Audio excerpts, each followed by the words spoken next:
And Depika is calling in from England. Ah, is that better? There she is. The right way around this time round. Still beautiful, sideways or up.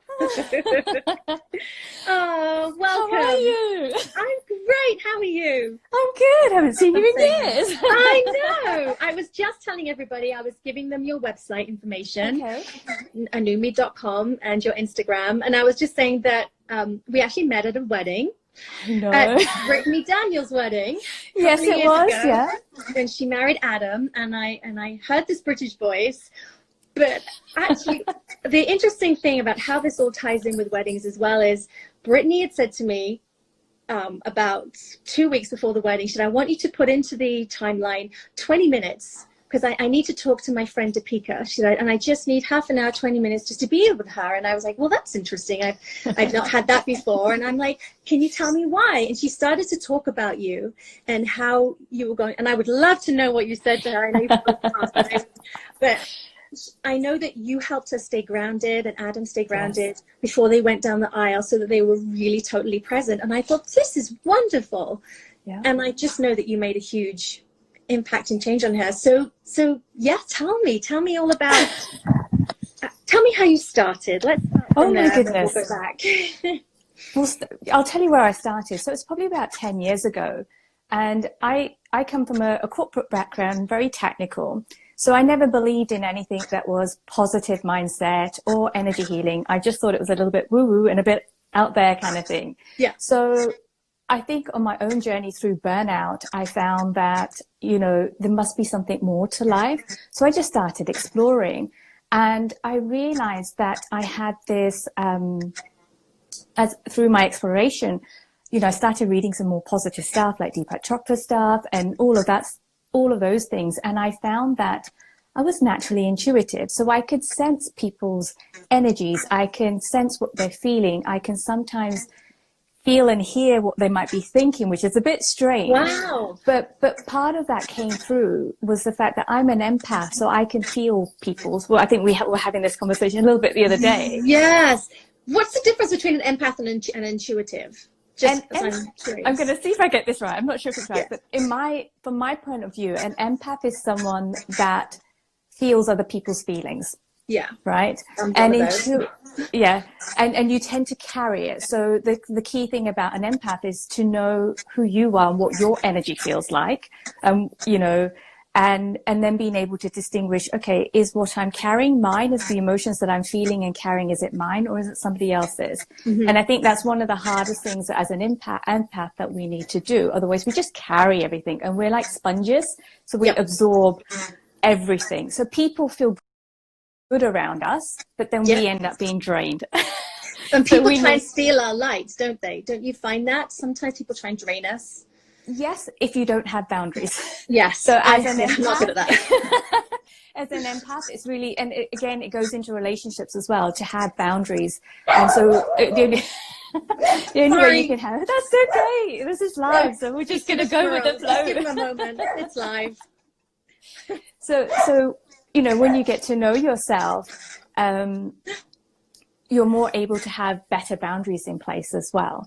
And in terms of intuitive is almost like, the best way I can explain it, you can sense information, like logically you might not know. So I met a stranger once and somehow I just read her and I was able to tell her about her age, certain significant things that have happened in her life, which randomly you wouldn't know that. I mean, when I first did it, I was just like, well, hang on a second, that makes no sense because I don't know that person. It's logically impossible. Were you terrified? Were you excited by it? Yeah, I can imagine. No.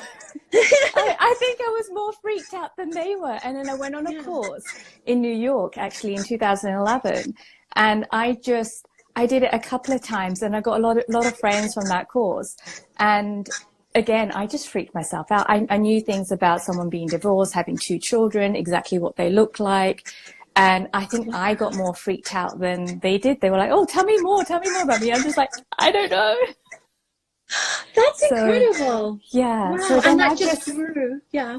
Exactly. That just grew. And then I started my business in 2012 just because I wanted to travel more. And then travel more and just do consulting work, which is my background's in change management. So I've always done change. So that's just navigated into coaching and energy healing, which is change and transformation, but more on a personal level or on an organizational level. So it just kind of happened. I remember in 2013, I was at a corporate site, and 5 people in 1 week came up to me and said, Depika, would you coach me? We love your vibe. You're very positive. I need some of that. So that's how it kind of started. I didn't plan on having this business. And from there, it's just kind of taken off and grown, really. Isn't it funny how that happens? It's something that you were going on one direction. Is I always say, like, how to make God laugh, tell him your plans. Like, I'm going to do this. Exactly. No, you're not. You're going to do that.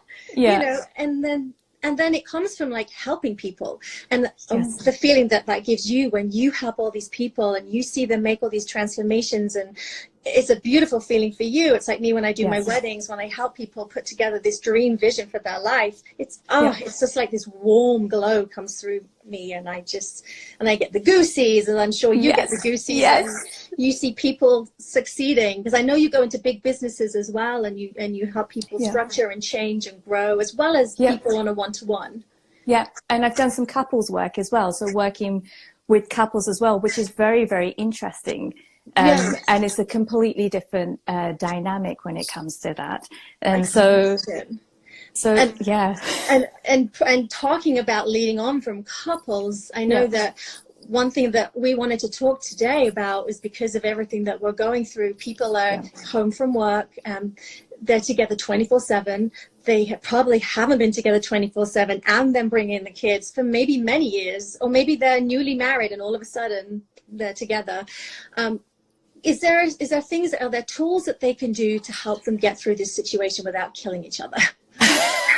Basically, because I know there are people struggling out there right now. It's going to be tough. So the best thing is, I think it's about honesty. So really admitting that, actually, you know what, this period's not going to be easy, but I'm going to do my best and try my best to kind of get through this. And part of it is about being mindful and being honest with yourself. I think a lot of the arguments in terms of the work that I've done with couples and things that kind of come up through that is through the fact that you're kind of vibing off each other. So you might be projecting your own insecurities that might be coming out onto your partner, and then that triggers your partner. So then that causes a chain reaction of an argument.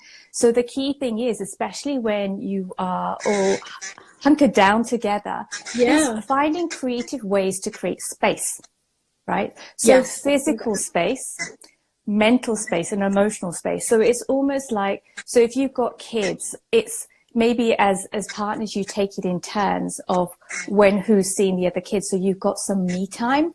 I think that's the most important thing. I think in relationships, we tend to forget about me time.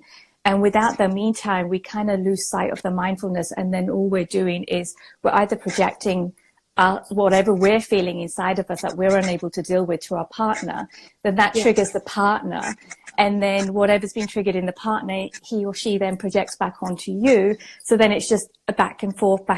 And then the underlying issue hasn't been dealt, which is within each of the individuals. So what the me time does is gives you a chance to get clear about what is it that I'm feeling, where in my body am I feeling it? And it's starting to be more honest with yourself. And I think this time it's, when I look at it energetically, it's a very vulnerable time as well for many of us. Mm-hmm. And men particularly don't want to feel, like they're not being tough men, and I've got care of my, control of my family, and we're going to be fine. I'm sure there are men out there that are thinking, I don't know what to do and how to make this better, because it's all out of our control. Yeah. So, and I think that's the thing, because it's out of our control, it's almost ripping open. The way that I see it energetically, it's like a Band-Aid's been ripped open. So anything that we've been holding on to or been suppressing, like things, emotions and stuff that, because we're so busy in our day-to-day life that we don't have to deal with the stuff that's going on within ourselves, because our external environment kind of keeps us really, really busy. So we go to work, drop off the kids, do the chores, have dinner, and then boom, and then there's a routine to that. Yes. When all of that has been taken away, and something that's been taken away without you actually having any control over it, it's kind of rocking your foundations of feeling safe. Yes. Yeah. And that's what's scary, because none of us feel safe right now. Exactly. So it's really listening to one another. It's like one of you can be strong one day, one of you is not so strong the other day. And Yeah. it's just taking it in turns and talking to each other and feeling, you know, okay, I'm going to take the lead today because, you know, I'm feeling strong, and I'm finding space. Yeah. So those are and I think the other thing that we don't also appreciate in relationships is that, you know, it's becoming really clear about what are my expectations? What am I expecting from my partner?